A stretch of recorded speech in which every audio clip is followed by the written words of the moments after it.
for themselves and mention the name of Allah on known days over that which He has provided for them of sacrificial animals. So eat of them and feed the miserable and the poor. Amma ba'd. I wanted to reflect on this wonderful time that we have just experienced, namely Eid al-Adha, and that which preceded it, namely the wonderful 10 nights of Dhul Hijjah, and what all is involved in this once-in-a-lifetime trip, once-in-a-lifetime experience, and hopefully plant the seeds of yearning in all of our hearts that we should make this trip and should flock with our physical person as well as with our hearts to that sanctified sanctuary in Mecca. Indeed, in addition to being present both in the heart and in the mind, as we observed the multitude of humanity converging on our beloved and sacred land of Mecca, the Hajj requires meticulous planning that engages the physical, the spiritual, as well as the financial aspects of our lives. And like the experience of the Hajj or the pilgrimage, it isn't so much the apparent act of planning that is in fact the object of the pilgrimage, but rather the contemplation and the lessons that one can and should learn from going through this wondrous experience. Al-Hajj, as is well known to everyone, is obligated on all those who are able to perform it physically and financially, which draws the attention towards aligning one's priorities in life, namely achieving financial independence and maintaining one's health. In making the intention to go on this trip, the Muslim finds themselves tackling an affliction or a disease that most of us, irrespective of ethnicity or gender, suffer from today, namely being in debt, living on credit, and through borrowing beyond our means, and more importantly, borrowing beyond our means. So the mere intention, that niyyah, to perform the Hajj provides one with a roadmap for inshallah achieving a debt-free lifestyle. The sooner you reach that milestone, the sooner and the closer you are to that beloved ritual. Another dimension, of course, is the physical ability to perform this physically taxing trip. And like an athlete preparing all their lives for an event that may very well take no more than 5 minutes, the Muslim should also be mindful that caring for the physical or for their bodies is as important as caring for the spiritual aspects of their lives. Watching what we eat and how much we eat becomes of great importance as one prepares. Such preparation becomes habit for improving our diet. One is reminded through experience, not theory, that Rasulullah sallallahu alayhi wa sallam has in fact told the truth when he said, مَا مَلَأَ آدَمِيٌّ وِعَاءٌ شَرًّا مِنْ بَطْنِهِ حسب ابن آدم لقيمات يقمن صلبا فإن لم يفعل فثلث طعام وثلث شراب وثلث للنفس or النفس. The Prophet said, no human being has ever filled a container worse than their own stomach. The children of Adam need no more than mere morsels to sustain them. Otherwise, they should consider that a third of their stomach is to be for food, and a third is to be for drink, and the last third is to be for the spirit or for the soul, or even for breathing, depending on how you read kalimat an-nafs or an-nafas, as related by at-Tirmidhi. So Al-Hajj demonstrates very clearly how the body follows what the mind commands. And then in our daily lives, we often use excuses to get out of doing that which elevates us not only in this life, but also in the hereafter. The Hajj, the pilgrimage, is the quintessential going out of your comfort zone experience. It is the singular act of worship that sustainably removes you from whatever you have accumulated and immerses you in the obedience of Allah subhanahu wa ta'ala. In Hajj, habits are broken, humility is instilled, and serenity is bestowed. Sakina and inshirah of the nafs are bestowed onto one who knows that in return for a Hajj mabrur, nothing short of maghfirah and complete forgiveness is granted by Allah subhanahu wa ta'ala. During this act, Allah's name is often recited, strengthening the heart and purifying it from all which has contaminated it over the years.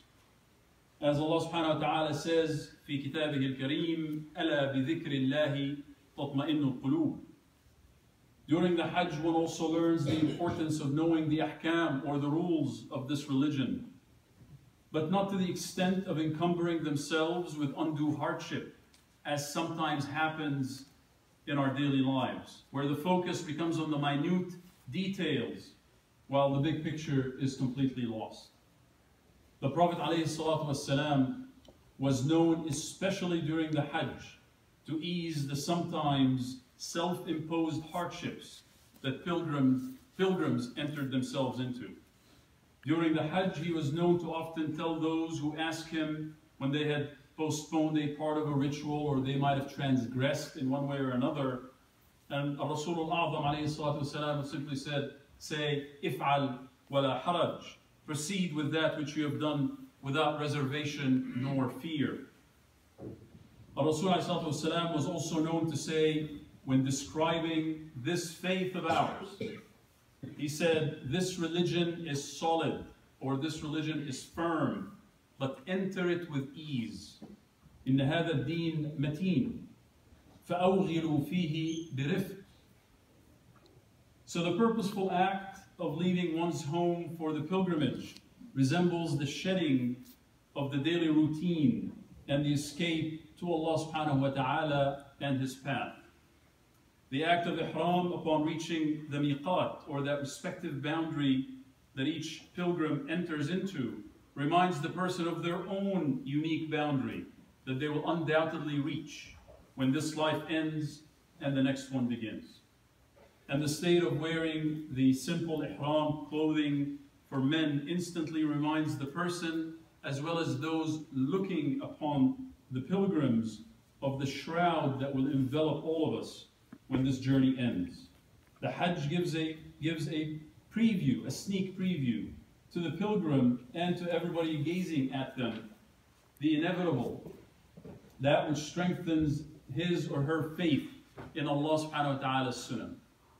The gathering with the multitudes of others at the same time, at the same place, is but an immersion in a sampling of what would happen on the day of resurrection, when everybody will be called upon to stand before Allah Jalla wa Ala on the day of judgment. The Hajj is indeed the answer to that call from Allah subhanahu wa ta'ala through our beloved and honored father Ibrahim alayhi salam, and hence the talbiyah that the Hajjis are reciting are in fact in response to that eternal call. And indeed, the place to where the pilgrims flock from every corner of the earth is a testament of being obedient to God. This is the place where our father Ibrahim left his wife Hajar radiallahu anha wassalamu alayha and his son Ismail in reverence to God's commandment. This is the place that lays witness to a wife complimenting her husband and his iman by enabling her husband to fulfill that which God has commanded him. This is the place that also laid witness to a son, a very young boy, who also believed and acquiesced to that which God has commanded, making the family but one unit that achieves inner and outer peace through submission to Allah's commandments. This is the place that also witnessed our own beloved Prophet ﷺ's most trying tribulations and most magnificent triumphs. This is the place that was near and dear to our beloved's heart. This is the place that saw a repeat of the act of purification that Sayyidina Ibrahim performed when he cleaned and sanctified the sanctuary of idol worship. Rasulullah did the same in Mecca. This is a great place that not only is the spiritual focus of a Muslim's life, but it's also where the hearts and the minds flock and attract. But it's also the physical place where this very faith of ours was perfected. When Allah subhanahu wa ta'ala says, اليوم أكملت لكم دينكم وأتممت عليكم نعمتي ورضيت لكم الإسلام دينا. Let's move on to al-tawaf and sa'i, the two acts that invariably enter the pilgrim into the fray of endless masses of people, reminding the Muslim of their interconnectedness and their dependence on their community and ummah, as well as their connection to humanity at large.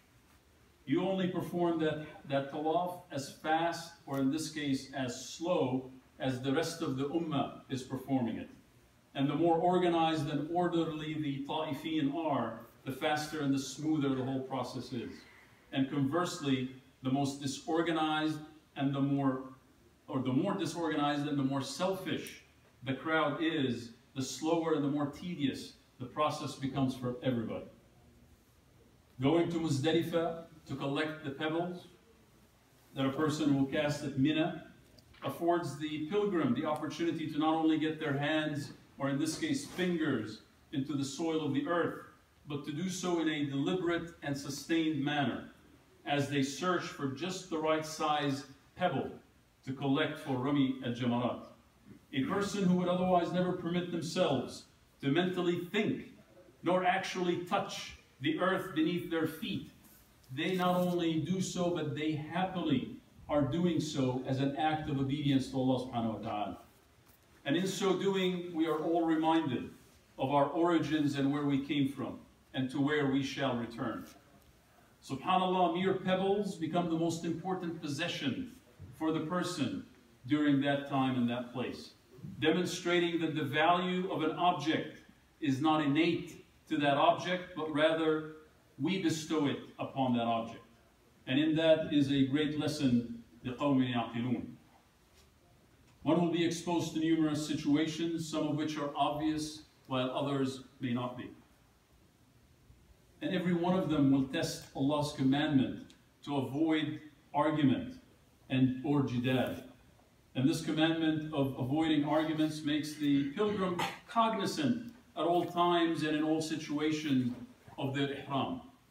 Again, elevating the person's awareness in this life that this very faith is more than simply acts that we perform and rituals that we do.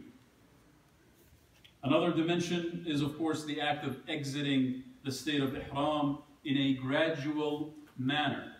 So a pilgrim doesn't just simply يتحلل من إحرامه or إحرامها, and they just simply enter back into life, but they actually do so gradually. So some of the lawful things become permissible, but not all. And again, this gradual re-entry into the normal daily routine is an amazing exercise in self-control. It demonstrates vividly that any sustainable change to the better in one's life is best guarded through gradual, not abrupt changes. These are but a few reflections that, inshallah ta'ala, would plant that seed as I started with yearning for this trip. May Allah subhanahu wa ta'ala facilitate it for all of us and all those who would yearn for it. I ask Allah subhanahu wa ta'ala to always guide us and keep us on the straight path, the path of those with whom He is pleased, not of those who have gone astray. Wa akhiru da'wana and alhamdulillahi rabbil alameen.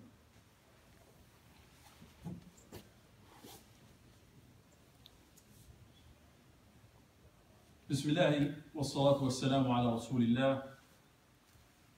روي عن الرسول الأعظم صلى الله عليه وسلم أنه قال في خطبة الوداع البينة الجامعة الشاملة فيما قال: ألا إن الشيطان قد يئس أن يعبد في بلدكم هذا أبدا، ولكن ستكون له طاعة فيما تحتقرون من أعمالكم فسيرضى به. Beware of الشيطان for the safety of your religion. He has lost all hope that he will ever be able to lead you astray in the big things, but be aware of following him in the small things. وقال أيضا, and it was during khutbah al-wada' or the farewell sermon, he said, يا أيها الناس إن ربكم واحد وإن أباكم واحد ألا لا فضل لعربي على أعجمي ولا لعجمي على عربي ولا لأحمر على أسود ولا لأسود على أحمر إلا بالتقوى. All mankind is but from one father. An Arab has no superiority over a non-Arab, nor a non-Arab has any superiority over an Arab.